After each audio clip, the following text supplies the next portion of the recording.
wrongly may have seen this video. It was published in AJO.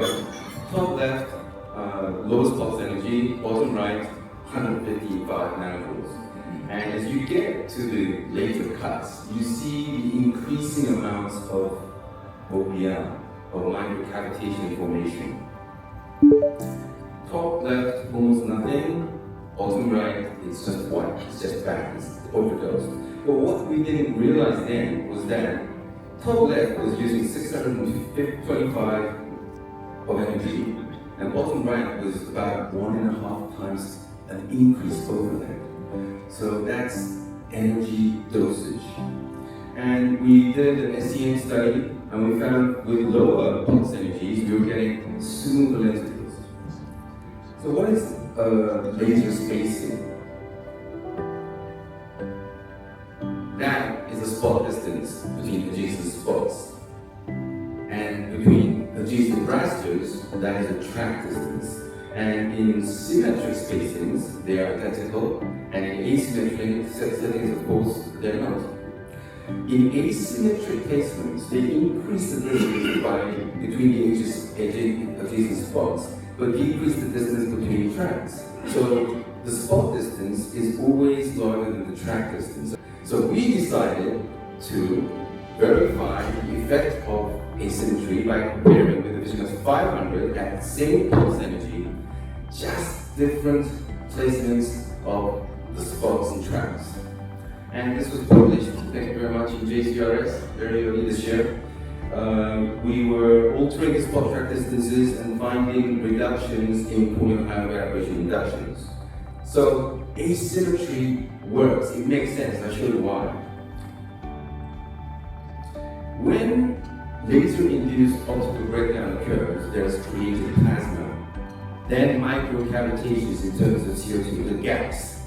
How and where the new pulses are placed determines how the new pulses will be distracted or affected by the microcavitations of the previous pulse. So if they're placed further apart, like in asymmetric settings, then they won't interfere with each other. New pulses will land on the microcavitations of the previous pulse in symmetric settings, affecting the precision of the new cut. There is more interference between the two spots.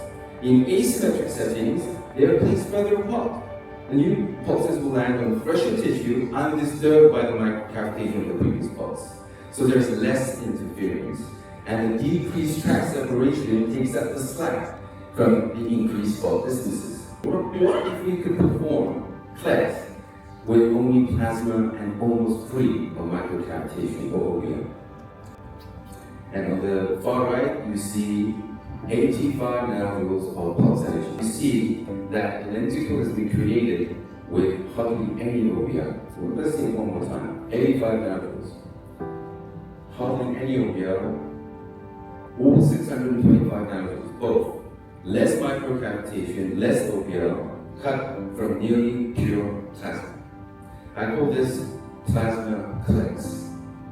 This is a biologic phenomenon that happens in the cornea. It is the corneal consequence of near pure plasma formation, cutting for lenticle creation. So, logMAR vision, day one, no difference, but by 2 weeks and 2 months, plasma had better visual accuracy. And 36% was seeing better than 2016, and 99% was within half a diopter. So this is important. From day one, there was less corneal aberrations. How is this possible? In laser-induced optical breakdown, when energy is introduced into the cornea, there is ionization. Ionization is the stripping of electrons from the atomic neutron, so it becomes a high energy state. You introduce more energy, then avalanche ionization happens with increasing energy, and then plasma is formed, followed by microcavitations.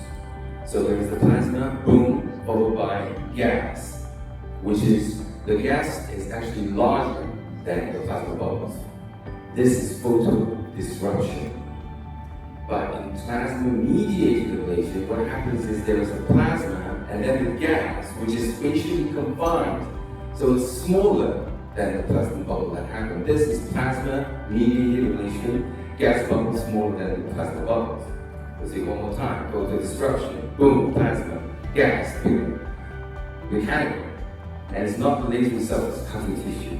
Tissue is split by mechanical forces, the shockwave and cavity tissue effects propagating into the tissue.